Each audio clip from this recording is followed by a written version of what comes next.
Hi my dear Daoland friends. Today we're going to talk about something about Chinese medicine that has fascinated me for a long time, and I actually have found at this moment something very important about that.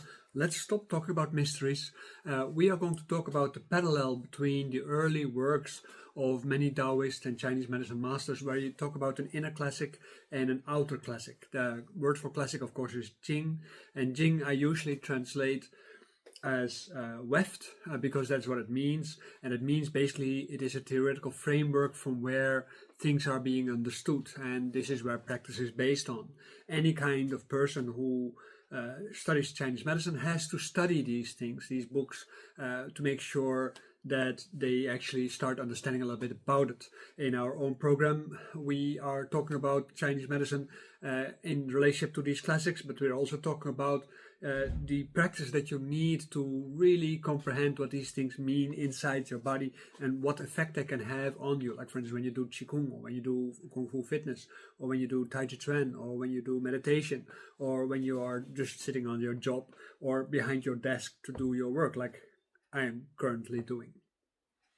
So we're going to talk about this Waijing and Neijing problem, and then specifically about the Huangdi Neijing. The Huangdi Neijing only is known as the Huangdi Neijing, and for a long time most people had no idea there was also a Weijing, although it is being discussed and in the past, and we're going to talk about it, and I also have a copy of it right now, so I am also going to translate it as part of my project, as a side project next to the cloud cover of the small Dao Zhang. And as I do this, I will report on that, of course, on a frequent basis. But today we're going to talk about what the Huangdiwaijing is, and at the moment when we discuss that, I also discuss with you the first chapter and the way how the chapter is being constructed and its relevance both for I Ching studies, like for instance when you study I Ching counselor with the Daoland program, or you are studying Chinese medicine, which includes the I Ching counselor program also, and we talk about several other subjects that are part of this magnificent book and how it came out into the public domain. Thank you very much for paying attention to this video. If you like this video, then make sure that you also let me know in a commentary. My Daoist name is Yoli O. I am 15th generation Suwen Wu Pai. I'm a student of Shifu Yao Xuan De, and I have been studying Chinese medicine since I was about 23, 24, and I started studying Qigong, meditation, and so on since I was 11, and I started being associated with Wudang because of one of my teachers since about 24. I was 24, 25, something like this. I lived at that moment together with, I studied together with Master Liu. I was also at that moment studying with Mr. Shen Hongsun, Master Shen Hongsun. The both of them together, they gave me a quite comprehensive package of things to study and study the relevance of it. And I'm currently busy with this cycle about Qigong history, and for that you actually really need to know something about Chinese history, medicine history especially, to be able to understand it. And today we're going to talk about some aspects of that when we talk about the yin-yang theory within the Huangdiwaijing and the Huangdi Neijing. The interesting thing is that ever since I started studying Chinese medicine, I rarely heard about the Huangdiwaijing. The reason for that is because most teachers, also in China, they didn't really know about it. The thing is, though, there is already for about 70 years there's a process going on in recovering the Huangdiwaijing, and now finally a book has come out, several articles and studies have come out over time, and at this moment this book is out. I will show you later on the cover of the book, so that in case you want to watch this, you can have a look. At the moment, when we talk about Huangdiwaijing, it was mentioned so that we know that it was there already in the Han Dynasty, where it was seen as part of the 7 medical classics. And the 7 medical classics, these are the 7 root texts that everybody should study. Of course, in the West, we have translated the Huangdi Neijing, we have translated the Nanjing, and some other texts, but many of these classics, they are not there. Let me read them for you, because to know it by heart is something. So the Huangdiwaijing and the Huangdiwaijing, the Bianchu-Neijing and the Bianchu-Weijing, the Baija-Neijing and the Baija-Weijing, and one also additional part of that. The Huangdiwaijing is being discussed in the Han Dynasty as having only 18 volumes, and a volume is a scroll. So at the moment when you talk about a scroll, that is like a compilation of different kind of text. So the Huangdiwaijing, which is the Suwen and the Lingshu together, there were 18 scrolls. And there were 37 scrolls talking about the Weijing. So the Weijing, usually Neijing, we could translate in the West as esoteric and exoteric, or theoretical and practice divisions. Later, Taoism, many Daoist texts like Shangqing Taoism, we talk about different kind of meditation classics and cosmological classics. They are also coming in Nepian and Weipian. So these are inner and outer chapters, and they show different aspects of the same kind of concept or theory or method and so on. So these are also very important in that sense. But this is about specifically the 7 schools. And in the 7 schools, the Huangdiwaijing was missing. And in the Song Dynasty, the last time actually somebody mentioned the Huangdiwaijing. And we know that in that time, basically it was getting lost. But what I found out when they were researching Qing Dynasty medical text, there was a particular studio who had a voiced record from this text. That means that somebody was reading from it to somebody else, and it was taken on as a set of notations, so that somebody, maybe either through oral tradition or through written tradition, had been taking note of it. And this was actually not just somebody, but it was actually a big name, namely Chen Sheduo. Chen Sheduo lived from 1627 to 1707, and he was very active as a writer. Newly edited Pharmacopoeia, Bencao Xinbian, and a differentiation of syndromes, Bianzheng Lu, which, if you are a Chinese medicine practitioner in modern time, you will definitely also know. Even if it's just as a title, and especially when you studied herbal medicine, then you will definitely also know. So as I was saying, in the 1950s, there was found in the Qing library, in the Tianjin Hospital Library, there was a copy found from Chen Sheduo's manuscripts, and it was supposed to be an oral dictation, so it might not have been complete. So there was a lot of research being put into it to see if it was authentic or not. There's a large discussion, which I sometimes picked up some details. Also, when I was working in Chaoyang Hospital, and I was present at different meetings, one time it was being discussed, and it actually passed me by because it was not relevant for me at that time. But within my educational program, I think the Weijing cannot be missed, and because there is no translation of it in any way or any reference to it anywhere in the West, I think this is going to be a major thing to make sure that everybody knows, like the Huangdiwaijing, also the small Dao Zhang, also is a very important work to make sure that everybody knows, so that we have a good overview about Chinese medicine and Taoism in general as a whole.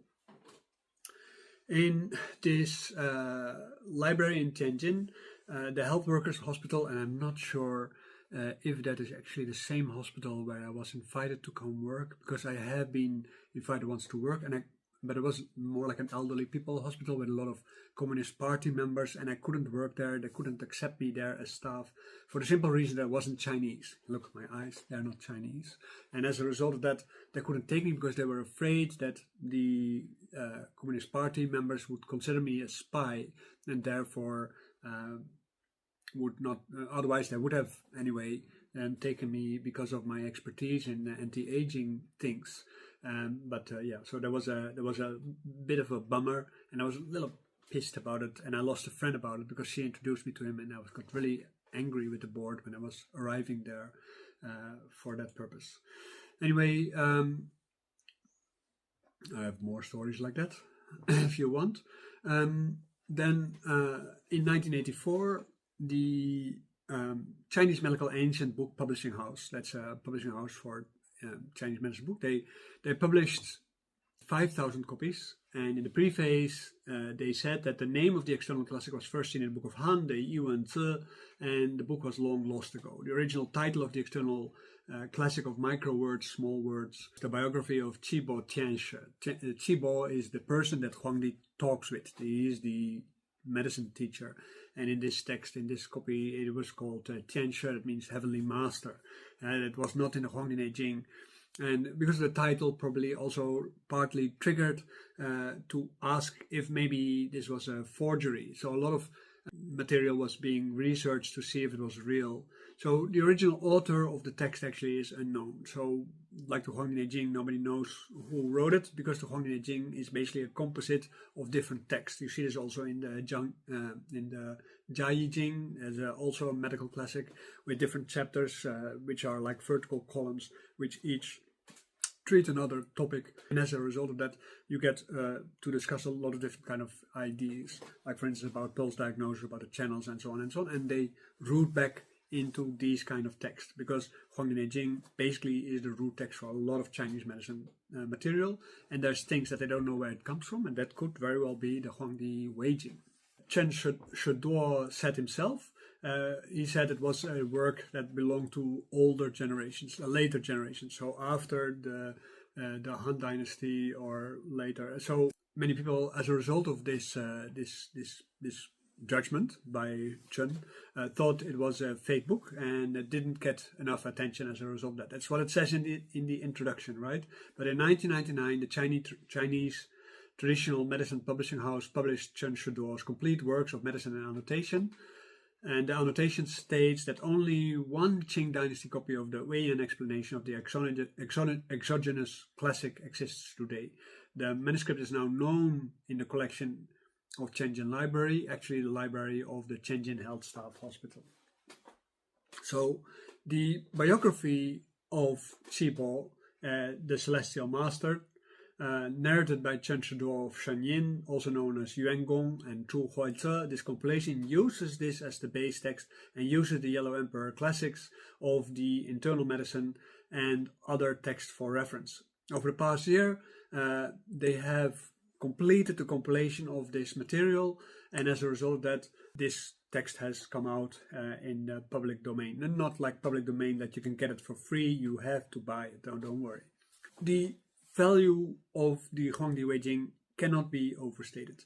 It is very important because there are particular kind of things in the Huangdiwaijing where everybody has some problems with. If you have ever read the Huangdiwaijing, which you definitely should, you know that there are some weak spots in the Huangdiwaijing which are definitely giving you trouble to comprehend the inherent coherence of the text. It's similar with the I Ching studies. When you do I Ching studies and you read the average translation, because of lack of knowledge of the translators, the different lines and the different commentaries and so on, they don't seem to make much sense in relationship to each other, so they don't do much reference.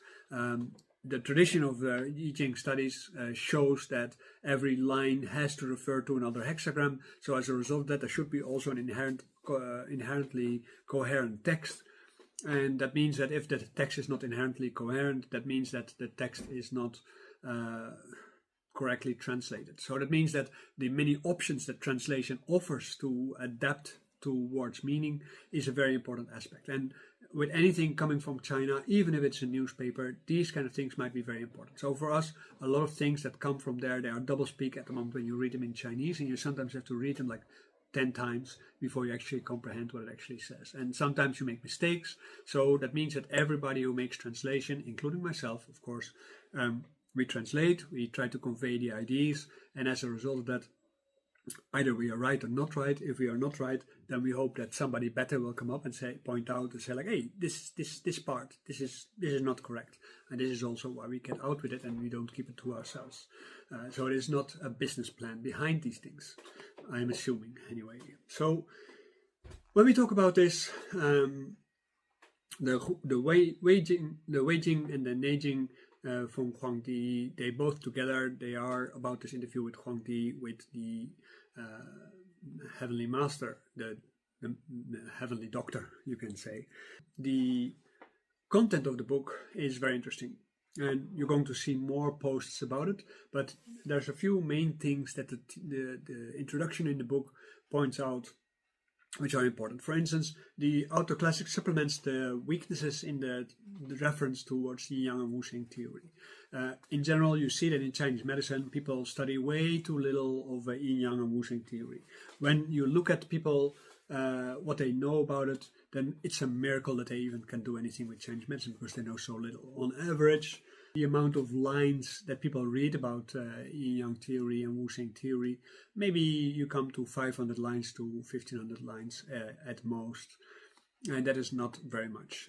In our Daoland bachelor program, people get a 2-year course about Yin Yang theory, about Wu Xing theory, and about all kind of other additional theories that are all essential to understand Chinese medicine. And that is theories about the body, theories about the mind, theories about the social structures, the cosmological theories, and so on and so forth. The Zhongwu that we practice, they have to reflect these theoretical frameworks also, so that when you are actually going to work with people, you actually really know from experience what your protégés actually are going through, whether it's as a teacher or as an acupuncturist or as a masseur. Because also masseurs, they need to know, of course, a lot about the background, because medicine is not giving you an A-B proposal about how to heal something, but you have to heal somebody back into the context of their life. So healing, medicine in itself, is a sociological project and not so much a medical project. This is something that is completely wrongly understood about Chinese medicine by the current wave of researchers and lawmakers also. So that's a very important part, and we'll get back to that in another video in the end. But the Auto Classic, in that sense, supplements a lot of these kind of weaknesses, and one of them is about Yin Yang and Wu Xing theory. Yin Yang Wu Xing theory is an extensive idea of thinking, and there's a lot of people who made comments on that over a long time.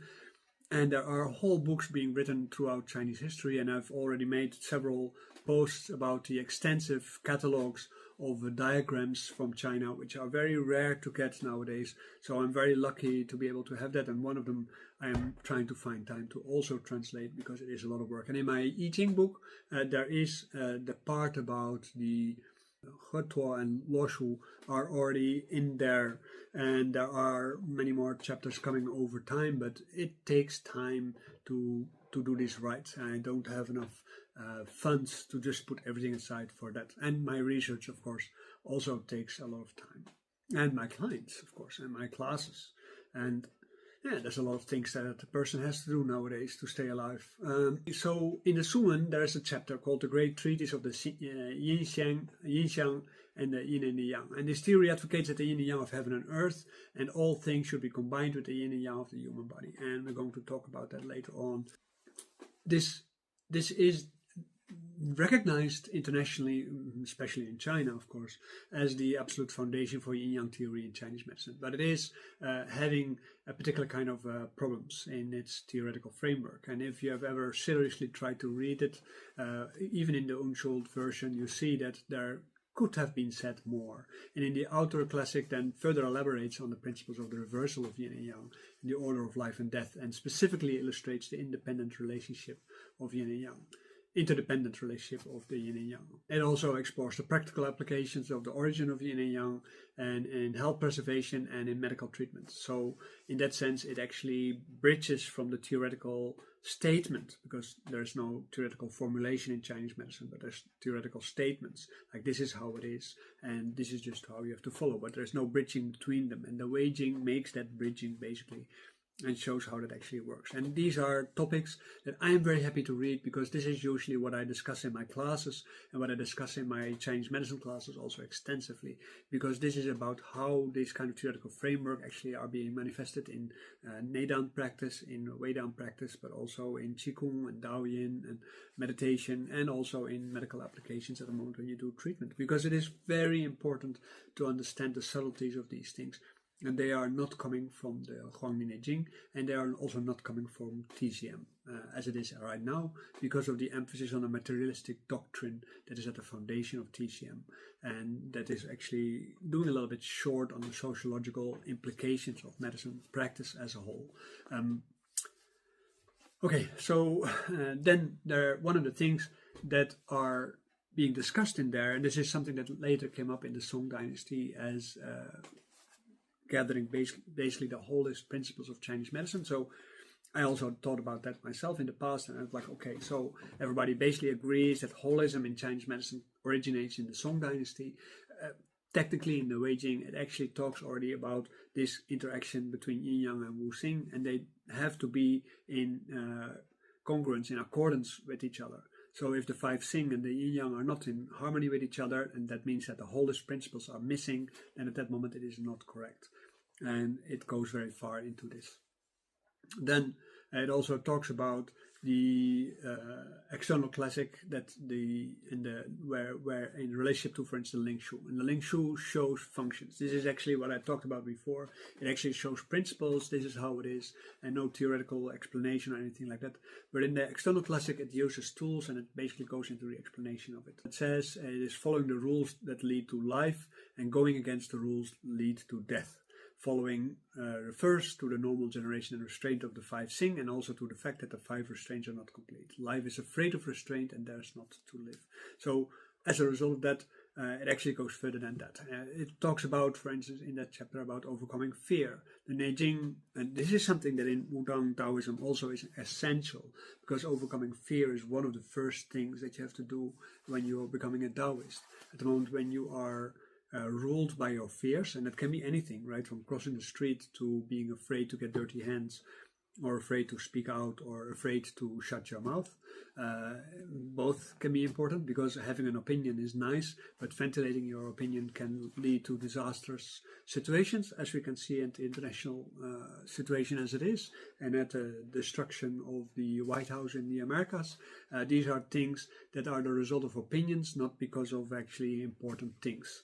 As a result of that, the overcoming of fear is a very important part, and it uses the relationship between Yin and Yang and 5 Xing also of the body to explain the relationship between life and death, as well as the changes of life and death. And I have already made several videos in the past in the discussion of wilderness, where I talk also about the stages of life, but I also talk about the relationship of the stages of life in relationship to training and in relationship to medicine. And this is also what you come across in the Ben Cao Jing, where we talk about herbs in relationship to which category of herbs actually are you talk about, for which kind of people you talk about, do they relate to heaven or to earth or to man. All these kind of things are very important. In this book it talks about this in relationship to the 8 winds, and the 8 winds all contain yin and yang, they say. So this is similar like the Bakwa theory, and it talks about the concept of the inverted yin and yang, where it says death in compliance, life in opposition, life in subjugation, and life is not complete. And the relationship between yin and yang and the 5 Xing is not understood as a result of the lacking of this statement. And this statement actually explains a lot of things. You should think about it a little bit to understand what it actually means. Because death in compliance is that you will die if you follow the flow of life. So going with the flow in that sense is killing you. Now, this is one thing that I already say for a long time. Going with the flow is a misunderstood aspect of Taoism. When you practice Tai Chi Chuan, you go with the flow. Actually, you allow your body to go extreme in your negatives, so to say. Not in your opinion negatives, but in your physical negatives. That means that it actually aggravates your health issues over time, and then they cause aging, of course.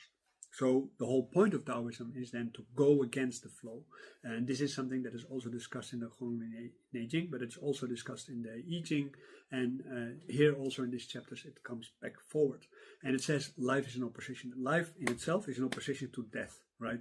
Because if you are living, then because of living, you are continuously struggling against the up-creeping death, so to say. And a lot of people think like, well, it's natural, everybody dies, but it is not natural according to Chinese medicine. I'm telling this already for a long time. It is natural to stay alive, but you have to understand how to stay alive. Usually for all of us, we learn about that too late, so then to become an immortal actually is a very difficult kind of issue. Then when you live in subjugation, it means that you're driven by your desires, you're driven by your fears, you're driven by the things that other people want and the things that you want, your ambitions and so on. So as a result of that, you are not free to pursue the path of immortality. This is a very important part for Chinese medicine, because everybody should go do self-cultivation to be able to maintain health. And in regard to my research research project, and also the Rohingya project that I discussed in my previous movie. These kind of things are all very important, because healthcare in that sense should always begin by how we raise our kids, how we raise our teens, how we raise the adults, and how we raise the elderly.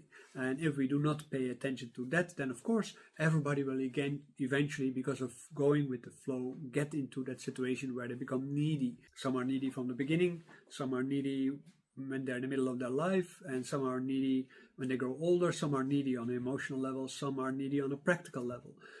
There's all kinds of handicaps that people can have. And then the last one, life is not complete. That means that just living is not enough to become an immortal. That's basically what it is. And that means that you have to work on that. Then there is the idea also that you should have a solid foundation for a theory of health preservation in the dual cultivation of life and sex.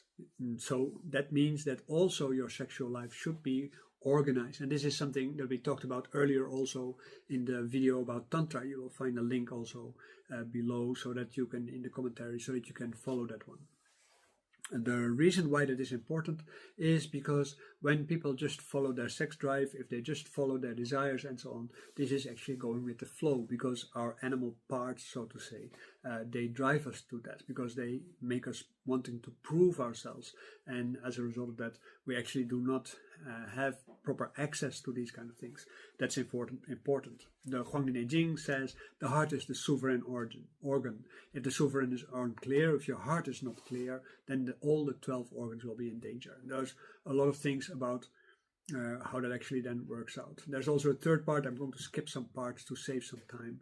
And it also clearly expounds on the theory of the 5 organs and the channels and the relationship between them, and advocates the using of the 6 tongue organs and the 7 fu organs to supplement the deficiencies of the 5 tongue organs and the 6 fu organs theory.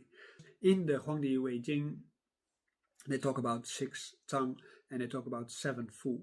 And nowadays we talk about 5 tongue and 6 fu and a bunch of extra organs. And this is partly due to the confusion being created by the weaker parts of the Huangdiwaijing. And we are basically scientifically waiting for a complementary range of understandings of things that are important. In the anatomy and physiology of our program, the bachelor program, I discussed at a certain point that the channels in itself, they can be seen as 12 organs, and that is very important because they are complementary to the set of the yin and the yang organs.